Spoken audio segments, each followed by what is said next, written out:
কিউনেস এবং কার্টোসিস পড়েছিলাম, মনে পড়ে? ইয়েস স্যার, স্কুনিয়াস কার্টোসিস স্যার আমাদের লেপ্টোসেন্ট্রিক লেপ্টোকার্টিক এবং মেসোকার্টিক এসব হয়ে গেছিল স্যার। আচ্ছা, তাহলে এটা যদি শেষ হয়ে থাকে আমরা তারপরে যে চ্যাপ্টারটা আছে সেই চ্যাপ্টারটা শুরু করছি। Correlation and regression. কোরিলেশন বলতে আমরা যেটা বুঝি সেটা হচ্ছে দুই বা তার বেশি ভ্যারিয়েবলের মধ্যে রিলেশনশিপ। তো যদি সিম্পলি দুইটা ভ্যারিয়েবলের মধ্যে সম্পর্ক থাকে সেটাকে আমরা বলছি কোরিলেশন। আর যদি দুই এর বেশি চলকের মধ্যে সম্পর্ক বিদ্যমান থাকে তখন সেটাকে আমরা বলছি মাল্টিপল কোরিলেশন। তো আমরা অলরেডি সিম্পল কোরিলেশন কি সেটা কিভাবে বের করতে হয় এবং স্ক্যাটার ডায়াগ্রামের মাধ্যমে কিভাবে ধারণা করতে হয় এই সবকিছু কিন্তু আমরা এসপিএসএস এ করেছি। তো এটা ডিটেলসটা অলরেডি জানি। তারপরে থিওরিটিক্যাল যে বিষয়গুলো আছে সেগুলো আমাদের পড়তে হবে। সেই বিষয়গুলো আমরা আজকে লেকচারে পড়বো। তো এখানে আমাদের সিম্পল কোরিলেশন কয়েকটা ভাগ আছে, সেই ভাগগুলো একটু ধাপে ধাপে যাই। Different types of simple correlation পাঁচটা ভাগে ভাগ করতে পারি আমরা। Perfect positive, partial positive, perfect negative, partial negative, zero correlation. এই পাঁচটা ভাগ। পারফেক্ট পজিটিভ কোনটাকে বলছি আমরা? আমরা যদি পাশাপাশি একটু স্ক্যাটার ডায়াগ্রামটা দেখি তাহলে পরে দেখা যাবে যে আমি একটা ছবি শেয়ার দিচ্ছি। দেখা যাচ্ছে এই ছবিটা?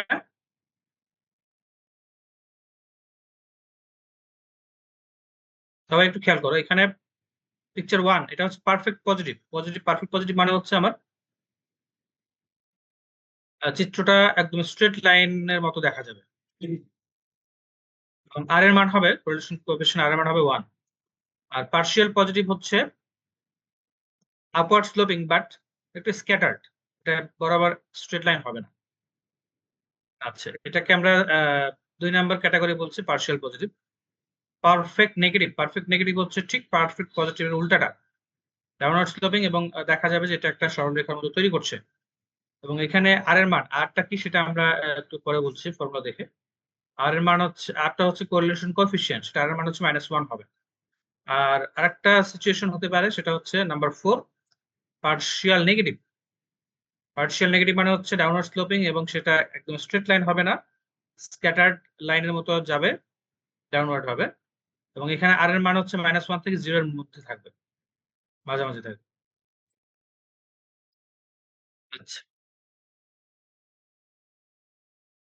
এইখানে আমরা আরেকটা সিচুয়েশন দিতে পারি, 5 নাম্বার সিচুয়েশন, সেটা হচ্ছে আর পজিটিভ,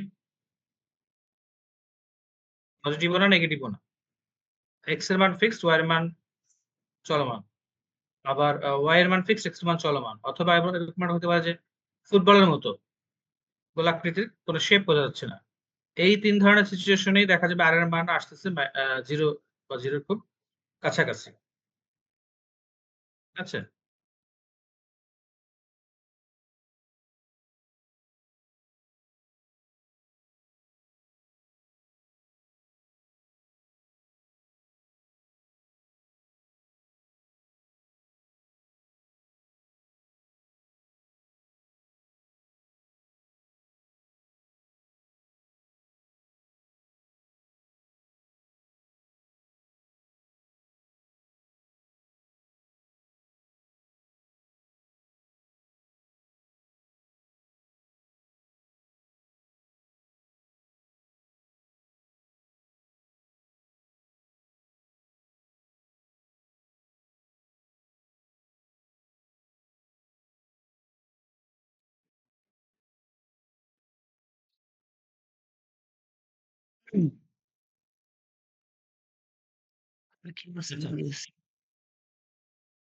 এখানে আমাদের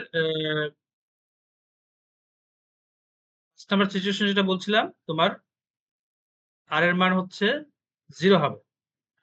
এখন আরটা কি সেটা আমরা একটু দেখি।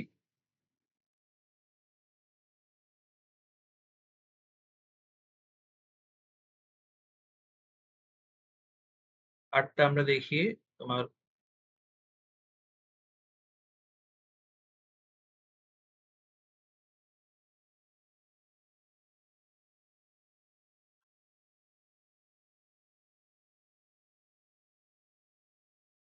আর হচ্ছে এটা আর ইকুয়াল হচ্ছে summation x minus x bar y minus y bar divide by root over summation x minus x bar whole square into summation y minus y bar whole square.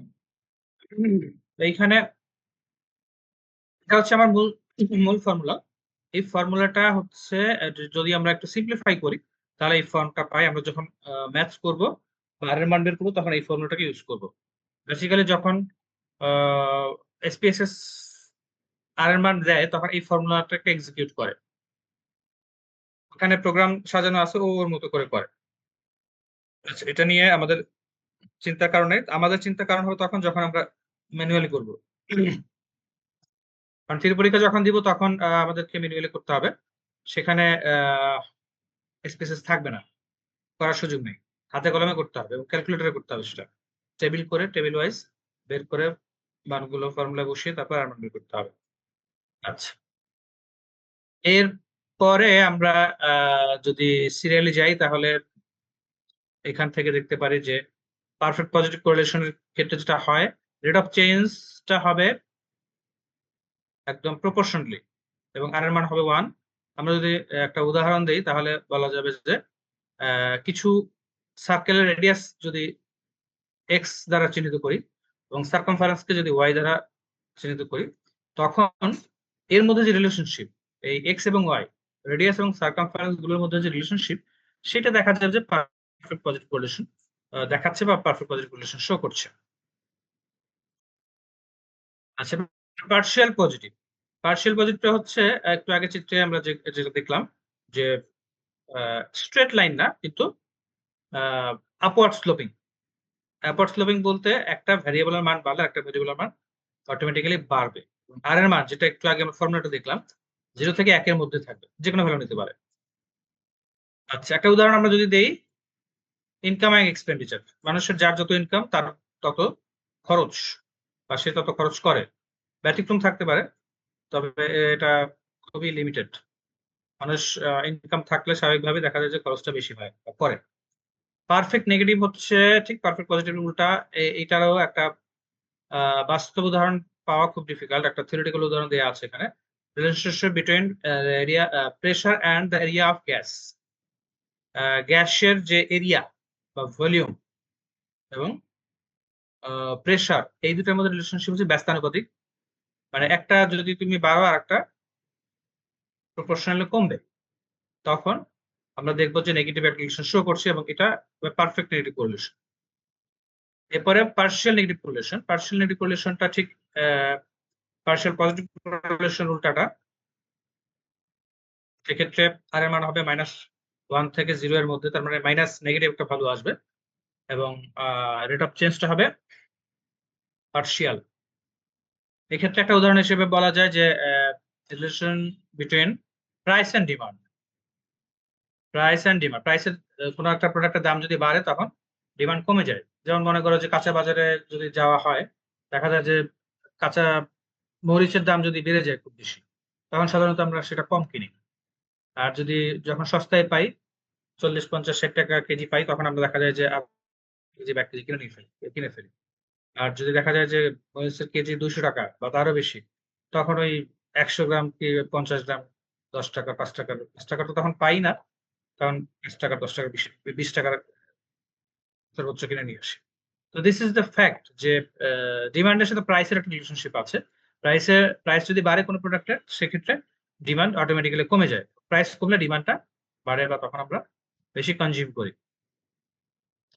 Zero কোরিলেশনটা আমরা দেখেছি এর আগে যে কোন রিলেশনশিপ থাকবে না আর zero হবে exactly বা এক্স্যাক্টলি জিরো না হলে খুব কাছাকাছি হবে এবং কোন ধরনের রিলেশনশিপ পাওয়া যাবে। এটা এখানে একটা উদাহরণ দেয়া আছে hypothetical উদাহরণ যে colour of sari and the intelligence of a girl who wears it is no relation. শাড়ির কালারের সাথে বুদ্ধিমত্তার কোনো রিলেশনশিপ খুঁজে পাওয়া যায় না। তারপরে আসা যাক এখানে কার্ল পিয়ারসনের ফর্মুলা আছে যেটা আমরা এতক্ষণ যে আর এর কথা বললাম এটাই আসলে কার্ল পিয়ারসনের ফর্মুলা। কার্ল পিয়ারসনের এখানে এই ফর্মুলাটা আমরা এখানে দিতে পাচ্ছি। এটাকে সিম্পলিফাই করলে এটা পাওয়া যায়। এখন একটা কাজ করা যেতে পারে। আমরা এখানে একটা হাইপোথেটিক্যাল উদাহরণ দিয়েছি। জাস্ট এটা একটু ক্যালকুলেশন করে সবাই একটু বের করো দেখি। 5 থেকে 10 মিনিট ম্যাক্সিমাম সময় লাগবে। 10 মিনিটের মধ্যে আর এর মানটা বের করে ফেলো এখান থেকে। কিভাবে বের করবো আমি হিন্টস দিয়ে দিচ্ছি। হাজব্যান্ড যে এইজ সেটাকে আমরা এক্স ধরতে পারি, ওয়াইফ এর এক্স কে ওয়াই ধরতে পারি এবং এক্স এবং ওয়াই করে একটা টেবিল করতে হবে। এক্স এর একটা কলাম, ওয়াই এর একটা কলাম, এক্স স্কোয়ার একটা কলাম, ওয়াই স্কোয়ার একটা কলাম, তারপরে এক্স ওয়াই একটা কলাম করে এই ভ্যালুগুলো বসিয়ে এখানে আর মানটা বের করা যেতে পারে। আমি জাস্ট ওটা শেয়ার দিয়ে রাখছি। তোমরা 10 মিনিট সময় দিলাম, এর মধ্যে আর মানটা বের করে ফেলো। হাজব্যান্ড এবং ওয়াইফের যে এইজ যেগুলো দেয়া আছে না, এদের মধ্যে রিলেশনশিপটা আসলে কি, আর এর মানটা কি পজিটিভ আসে না নেগেটিভ আসে? পজিটিভ আসলে কতটুকু পজিটিভ, নেগেটিভ আসে কি পরিমাণে নেগেটিভ আসে সেটা আমরা দেখতে চাই। তাহলে এটা আমরা একটা স্ক্রিন শেয়ার দেই। টেবিলটা স্ক্রিন শেয়ারটা আমি দিয়ে দিচ্ছি। এটা দেখে তোমরা আইডিয়া করতে পারবা।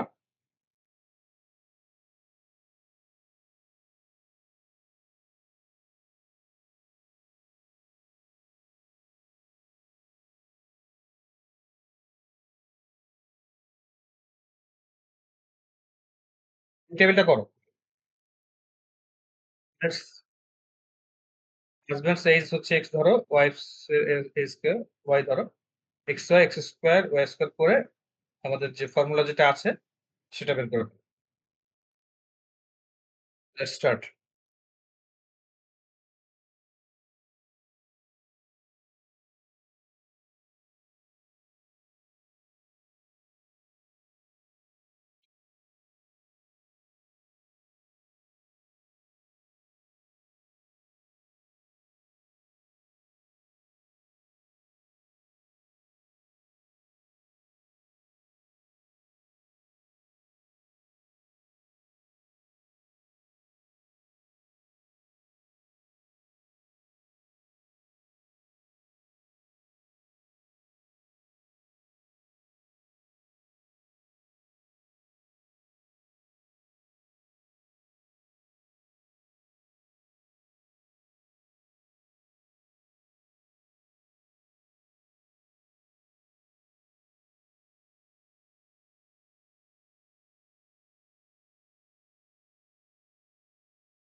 আর এর মান 0.9737 আসে স্যার।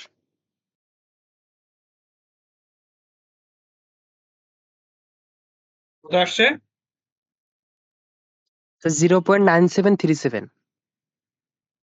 0.97। আচ্ছা, ঠিক আছে, তার মানে পজিটিভ আসছে, তাই না? জি স্যার, পার্শিয়াল পজিটিভ পজিটিভ। আসছে, পার্শিয়াল পজিটিভ, হ্যাঁ পার্শিয়াল পজিটিভ অবশ্যই। তো এইখানে আমি একটু তোমাদেরকে দেখাই, যেটা মান পেয়ে গেছি আমরা। আমরা এখানে কমেন্টসটা কি লিখতে পারি সেটা একটু স্পেসিফিক্যালি বলি।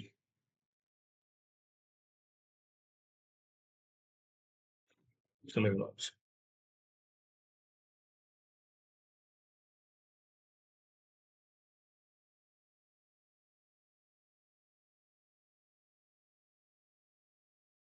এই যে দেখো 0.97 কোথায় কোথায় আছে? 0.8 থেকে 0.1 এর মধ্যে, তাই না? এই রেঞ্জের মধ্যে আছে না? জি স্যার, হায়ার। তাহলে আমরা বলতে পারি যে দেয়ার এক্সিস্ট, কমেন্টসটা হবে এরকম, there exist higher degree of positive correlation between husbands and wife age. তার মানে আমরা হাজবেন্ড এবং ওয়াইফের এইজ নিয়ে যেহেতু ডাটা নিয়ে যেহেতু কাজ করছি, কোরিলেশন দেখার চেষ্টা করছি, আমাদের কোরিলেশন মান বেরিয়েছে 0.97, এবং সেটা হচ্ছে এই রেঞ্জের মধ্যে। এটা এই ছকটা তোমাদের একটু মনে রাখতে হবে, যে কোন রেঞ্জের মধ্যে পড়লে কি ধরনের কোরিলেশন আমরা বলে থাকি বা এক্সিস্ট করে। -1 হলে পারফেক্ট নেগেটিভ, +1 হলে পারফেক্ট পজিটিভ, এবং এর মাঝে যদি হয় জিরো, জিরো কোরিলেশন, এবং 0 এবং 1 এর মাঝে হলে পজিটিভ, লোয়ার মডারেট হায়ার, 0 এবং -1 এবং 0 এর মাঝে হলে হায়ার মডারেট লোয়ার। এবং এই টেবিল অনুযায়ী আমরা জাস্ট কমেন্টসটা লিখবো, যেই রেঞ্জের মধ্যে পড়ে সেই রেঞ্জ অনুযায়ী। এখন আমাদের যেহেতু আমাদের 0.8 থেকে 1 এর মধ্যে পড়ছে, 0.97 এ পড়ছে, এটা higher degree of positive correlation এর মধ্যে পড়েছে। তো আমরা জাস্ট একটু গুছিয়ে লিখবো, there exist higher degree of positive correlation between husband's age and wife's age, that's it. এটা লিখে আমাদের ম্যাথসটা কমপ্লিট হবে। এখানে কমেন্টস চাক বা না চাক আমরা এটা লিখে শেষ করব। ওকে, তাহলে আমরা নেক্সট যাই। কোরিলেশনটা আমরা দেখলাম, এরপরে আমরা যেটা করব রিগ্রেশন দেখি। রিগ্রেশনে আমরা যেটা পাই বা জানতে পারি সেটা হচ্ছে এরকম, আমি একটু লেকচারটা ওপেন করি। দেখো আমরা কোরিলেশনটা দেখলাম, এখানে রিগ্রেশনে যেটা আছে যে average relationship, regression is a mathematical measure of expressing the average of relationship between two or more variables in terms of original unit of the data. এখানে একটা জিনিস খেয়াল করো, কোরিলেশনে কিন্তু আমাদের কোনো ডেটা, কোনো তোমার ইউনিট ছিল না, ওইটা একটা পার্সেন্টেজ ভ্যালুর মতো, অথবা তোমার ফ্র্যাকশনাল ভ্যালুর মতো, -1 থেকে 1 এর মধ্যে যে কোনো ভ্যালু। এখন এইখানে আমাদের যখন রিগ্রেশন করব তখন আমরা দেখতে পাবো যে আমাদের যে রিলেশনশিপটা সেটা একটা অ্যাভারেজ রিলেশনশিপ, এবং সেটার মধ্যে অরিজিনাল ইউনিটটা এক্সিস্ট করবে। বয়সের ক্ষেত্রে ধরো ইয়ার্স, তারপর ওজনের ক্ষেত্রে কেজি, ও দূরত্বের ক্ষেত্রে তোমার কিলোমিটার, এরকম। এখানে আমাদের দুই ধরনের রিগ্রেশন আমরা দেখতে পাবো, সিম্পল রিগ্রেশন, মাল্টিপল রিগ্রেশন। এই জিনিসটা অলরেডি আমরা ডান, এই জন্য এত বেশি আমাদের কি বলে থিওরিটাকে বুঝিয়ে বলার বা দেখানোর কিছু নাই, বিকজ অফ আমরা যেহেতু প্র্যাকটিক্যাল করেছি, সিম্পল রিগ্রেশন কি, মাল্টিপল রিগ্রেশন, এই বিষয়গুলো জানি। সিম্পল রিগ্রেশন হচ্ছে যখন তোমার একটা মাত্র ইন্ডিপেন্ডেন্ট ভ্যারিয়েবল থাকে, সেটাকে আমরা সিম্পল রিগ্রেশন বলছি। আর মাল্টিপল রিগ্রেশন হবে একাধিক, যদি আমার ইন্ডিপেন্ডেন্ট ভ্যারিয়েবল থাকে তখন, দুই বা তার বেশি যদি থাকে তখন। তো আমরা এখানে সিম্পল রিগ্রেশনটা নিয়েই একটু আলোচনা করব, কারণ সিম্পল রিগ্রেশনটা যদি আমরা পারি থিওরিটিক্যালি, মাল্টিপলটাও আমরা পারবো, যেহেতু আমরা প্র্যাকটিক্যাল করেছি।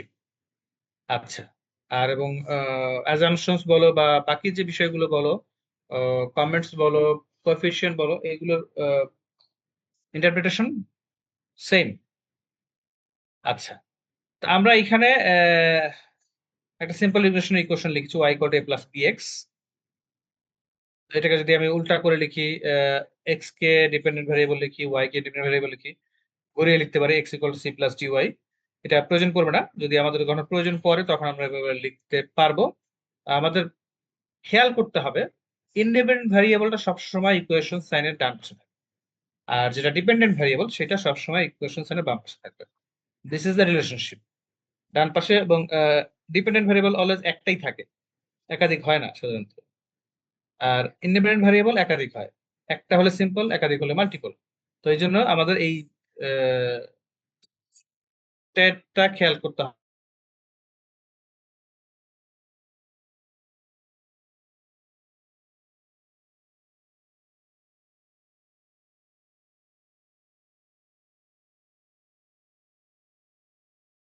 তখন আমরা একটা রিগ্রেশন ইকুয়েশন পেয়ে যাব। ওকে, তো এখন এইখানে আমরা একটা উদাহরণ দেখতে পাচ্ছি, এই উদাহরণটা তোমরা ট্রাই করবা। আমি জাস্ট হিন্টস দিয়ে দিচ্ছি কিভাবে করবা। একটু আগে যে টেবিল করলাম সেই একইভাবে টেবিল করতে হবে। এখানে আরেকটা জিনিস কম করতে হবে, সেটা কি, যে ওয়াই স্কোয়ার টার্মটা লাগবে না। খেয়াল করে দেখো, আমি যখন সিম্পলি এই রিগ্রেশন ইকুয়েশনটা করব, এখানে আমার আছে কি কি, এক্স ওয়াই আছে, এক্স আছে, ওয়াই আছে, এক্স স্কোয়ার আছে। তো এখানে ওয়াই স্কোয়ার কিন্তু তোমার কোনো ইনভলভমেন্ট নাই, সো ওয়াই স্কোয়ার আমার লাগবে না। ওই সেম টেবিলই করবো ওয়াই স্কোয়ার বাদে, বাকি যে কোয়ান্টিটি গুলো আছে সেগুলো আমরা বের করে দেন হচ্ছে এখান থেকে এই ফর্মুলা অনুযায়ী বসিয়ে দিব। ওকে, বসিয়ে দেওয়ার পরে আমরা এখানে রিগ্রেশন ইকুয়েশন পাবো, বি এবং এ এর মান বের করে পাবো। তারপর আমাকে যেটা প্রেডিকশন করতে বলছে, যেমন আমি এই উদাহরণটা একটু করি। The data of sales and promotion expenditure on a product of 10 years are given below. 10 বছরের মার্কেটিং এর উপরে যে খরচ সেটা দেয়া আছে, আর তোমার সেলস দেয়া আছে, লাখ টাকা দেয়া আছে, 1,000 টাকা দেয়া আছে। তো এখন তোমাকে বলছে কি এস্টিমেট রিগ্রেশন ইকুয়েশনস। ইকুয়েশনস বলার মানে হচ্ছে দুইটা ইকুয়েশন বের করতে হবে, একটা হচ্ছে x1y আর একটা হচ্ছে y1x। তো আমরা একটা দেখি, একটা দেখলে একটা পারা যাবে। তো যদি আমরা y1x টা বের করি, তাহলে এই ইকুয়েশনটা আমরা লিখবো ফার্স্টে, লিখে বি এর মানটা বের করবো, এর মানটা বের করবো, তারপরে এটা হচ্ছে আমার এস্টিমেটেড রিগ্রেশন ইকুয়েশন হবে। y ক্যাপ ইকুয়ালস টু হবে এর মান যেটা আসবে সেটা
ভ্যালু গুলো থেকে আমি একটা এস্টিমেটেড ইকুয়েশন বের করব। সেই ইকুয়েশনে আমি যখন এক্স এর জায়গায় 10 বসাই দিব, তখন ওয়াই এর ভ্যালুটা ডেফিনেটলি 15-এর চেয়ে বেশি আসবে, কারণ যেহেতু এটা একটা পজিটিভ রিলেশন শো করবে। কত আসবে সেটা আমরা এক্স্যাক্টলি জানি না, বাট ইকুয়েশন থেকে বসালে আমরা একটা মান পাবো। বসালে সেই ভ্যালুটা হবে আমার সেলস, এবং সেটাই হবে আমার আনসার। তো এইভাবে আমরা রিগ্রেশন ইকুয়েশনটা করবো। আমি জাস্ট স্যাম্পলটা একটু দেখাই আরেকবার, তাহলে তোমার বুঝতে সুবিধা হবে। একবার যদি আমরা ওই টেবিলটা শো করি,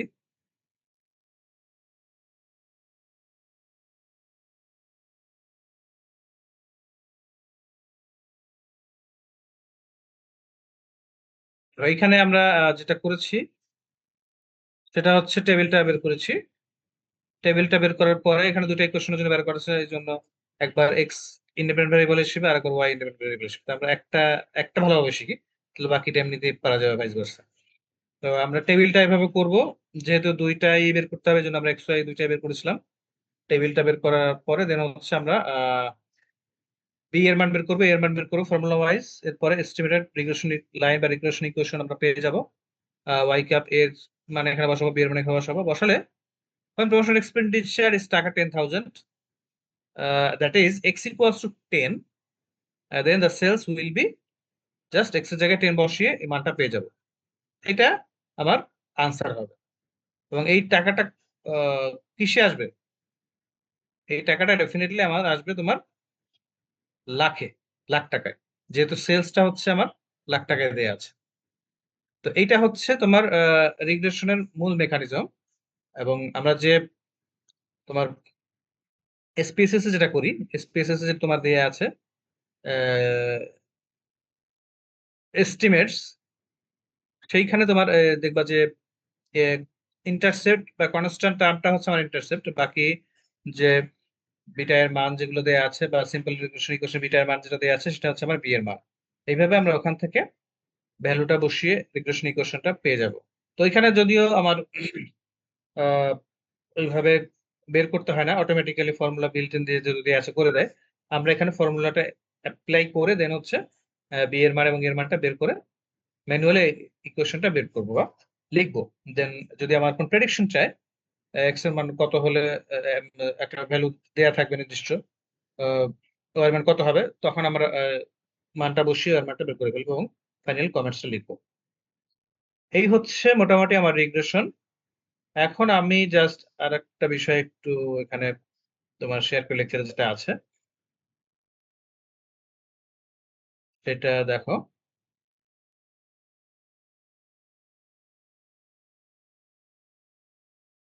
এখানে আমরা দেখতে পাচ্ছি যে তোমার ডিফারেন্স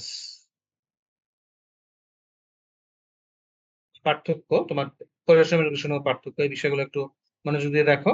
আমরা যে এই চ্যাপ্টারে যেটা পড়লাম, কোরিলেশন হচ্ছে রিলেশনশিপ, রিলেশনশিপ, কিন্তু এখানে ইউনিট থাকবে। কোরিলেশনে হচ্ছে আমাদের এটা লিনিয়ার রিলেশনশিপ, রিগ্রেশন হচ্ছে লিনিয়ার হতে পারে, নন লিনিয়ার হতে পারে। কোরিলেশন আর এর মান আর এক্স ওয়াই ওয়াই এক্স এটা ভ্যারি করবে না, একই থাকবে। এক্স ওয়াই যদি ইন্টারচেঞ্জ করে ধরো তুমি কোনো মানের হেরফের হবে না, ডিফারেন্স পাবে না তুমি। বাট এখানে রিগ্রেশনের ক্ষেত্রে যদি তুমি বিটা বের করো, কোএফিসিয়েন্ট বের করো, বি ওয়াই ওয়ান এক্স একবার যদি ধরো বা বি এক্স ওয়ান ওয়াই যদি ধরো, তখন কিন্তু তোমার কোএফিসিয়েন্টের মানটা চেঞ্জ হবে, সেম হবে না।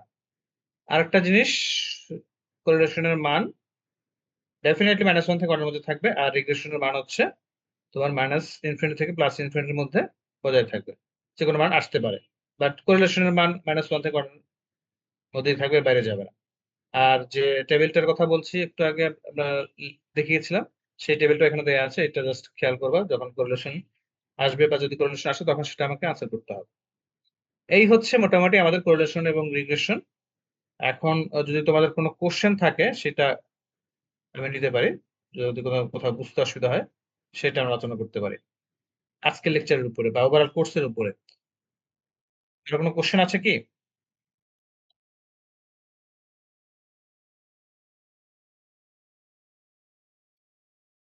কোশ্চেন নাই?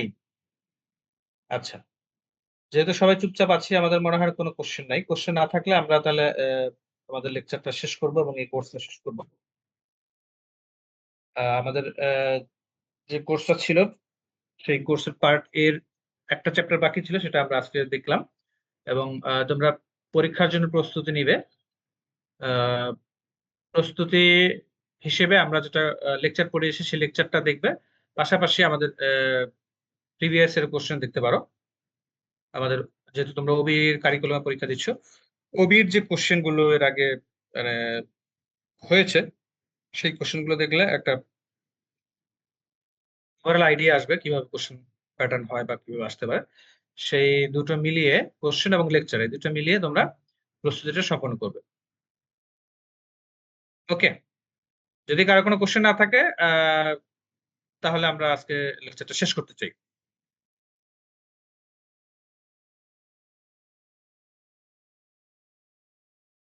অ্যাটেন্ডেন্স দেবেন কি? না, অ্যাটেন্ডেন্স লাগবে না, অ্যাটেন্ডেন্স যা দিয়েছি তাতেই হবে। আচ্ছা স্যার। ওকে। ঠিক আছে তাহলে সামনে যেহেতু ঈদ, সবাইকে ঈদের শুভেচ্ছা। ভালো থাকো। আল্লাহ হাফেজ। জি স্যার। আদাব স্যার।